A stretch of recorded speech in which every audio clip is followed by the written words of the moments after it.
Alright, so welcome back. Hoping you're having a fabulous day here today. In case you don't already know, I wanted to make sure some points are established before the collaboration drops. I know a lot of people are picking up the game from my original MHA channel, right? So, not MHA channel, but MHA cover content, whatever you want to say. But today, I want to give you some background info before the new character drops. Again, GORE MAGALA can, the collaboration. Before it's here, some important information. If you're new to the channel, like and subscribe, helps out a ton. Appreciate all the support lately on these Street Fighter videos. They are very different to my core content, so I appreciate it.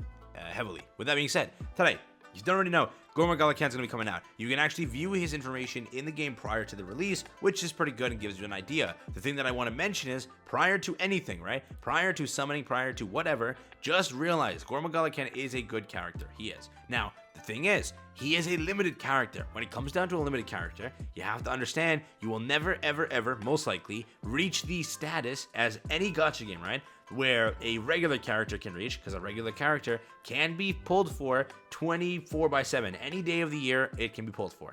GORE MAGALA can't be. They'll be only pulled for let's say a 2-week duration, which in comparison is very weird, right? So obviously if you're a whale or if you are summoning with, money or whatever, you're going to enjoy this character for the reason you can pull some dupes. If you're free to play, you're stuck with the single and that's about it, which you lose out some stats. Yes, you can always upgrade up to a number with the basic drip system, but you're stuck at a point, right? So with that point, as always, understand it's a gacha game that has a collaboration. There is a limit to where you can extend the character. For me personally, I'm going to pull to get the initial copy, enjoy with the character, though I know in the future and in the long run, it won't be my endgame character to carry me through content, but it will be a character that I can enjoy with. That's the basic thing, and majority of you know that if you've played gacha games, but I do know that Street Fighter fans picked up this game for the reason of it being Street Fighter, and they're not accustomed to traditional gacha game rules and kind of things, and yeah, so with it, realize he is a good unit. Just, he might not be the best, but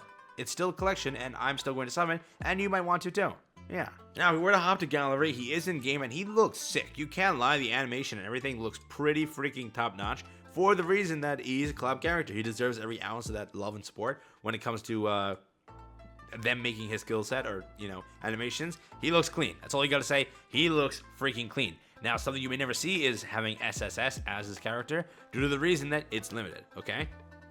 But with it, he is still good. I wanted to give you my quick review on him as I've read through a bunch of people's opinions and reviews too, and as I've read through his kit and kind of got a kind of understanding of how characters in the game work, and I do want to give my 10 cents on it, though my review is not like 1,000,000,000% the best you can get, but it is pretty solid, I think so. So let's jump into that. First off, with a brief, super easy, 10-second review, he is a good character, though the thing is, he might not replace characters that you currently use. If you currently have already built a pretty meta team, and you're currently running that meta team, he might not find a spot on that team, for the reason that he is an iffy character, due to the fact that he really kind of applies to where in some fights, he will put up some insane damage. Some fights, he won't. In some fights, he will be useful, it's just he's a very situational character, and you'll read through his kit and kind of understand that. But he also comes at a cost of Dragon Curse, and that is something to also keep in mind, where he, depending on the type of content you are playing against, that is more, I think of a, it depends on the structure of how long the match is going on for, where he won't really do too great in some areas, okay? So that comes at the cost that he won't do insane, but I think he is still a good character. You can use him here and there, though there are unequivocally better picks for teams for both PvE and PvP side of the meta. Again, I would say it's a collection, but he's still useful. That does not backtrack to the unit sucks. I'm backtracking saying, hey, he's good in some areas. Yeah. But now to read through it quickly, I'll read through each skill here for you. After the battle begins, Dragon Rage Curse appears every 25 seconds and lasts for 15 seconds. While the curse is active, all fighters lose HP. Read it again. All fighters. Got it? So you are also buffing and debuffing at the same time your own team. Keep that in the back of your head. So you're debuffing that team, causing them to lose, but you're also debuffing your team. That's not just the case. That's how it's going to work, right? Which, again, comes at a cost, but it's still fine. But again, I'll read it back real quick. While the curse is active, all fighters lose HP equal to 30% of GORE MAGALA Can's attack every second. That's, again, true damage. To remove Dragon Curse earlier from the entire team, a single fighter must deal damage that exceeds 1,000% of GORE MAGALA Can's attack before the curse expires. Hence why it's a bit iffy with this character, though it will work in a lot of situations where you do kind of cleanse, but still, you know, it could screw you, definitely, right? Moving up, level 2, if the enemy team fails to remove Dragon Curse before it expires, all enemies deal 25% less damage for 12 seconds, which is pretty good. If your team successfully removes Dragon Curse, before it expires, all teammates deal 25% more damage for 12 seconds, reduces the damage required to remove Dragon Rage Curse for your team to 800% of GORE MAGALA Ken's attack, increases the damage required to remove Dragon Curse for the enemy to 1200% of GORE MAGALA Ken's attack. So, very basic stuff on his passive there.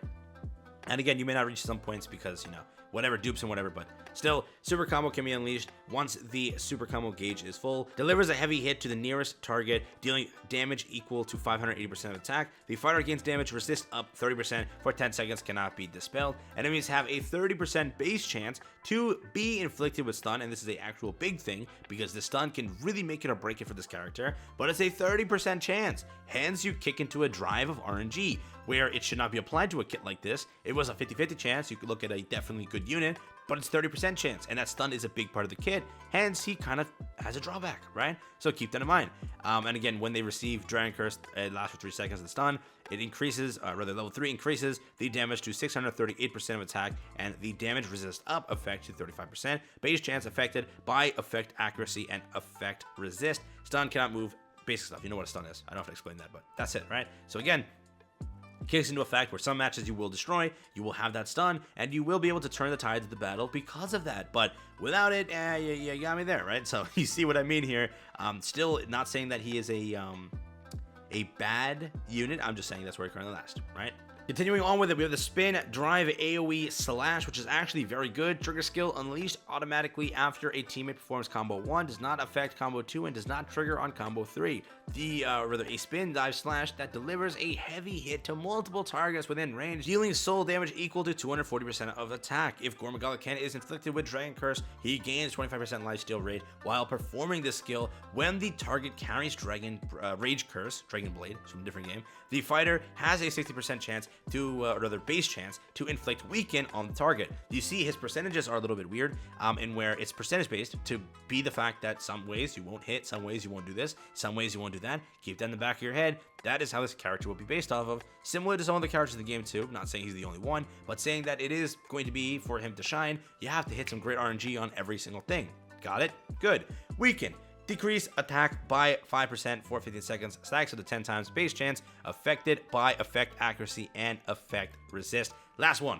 This is the AoE. Charged Dragon Slash. Trigger skill unleashes automatically after a teammate performs combo 2. Does not affect combo 3. Slashes multiple targets within range 2 times, dealing soul damage equal to 360% of attack with a 20% chance to deal double damage, 20% chance to deal triple damage, and a 20% chance to deal quadruple damage.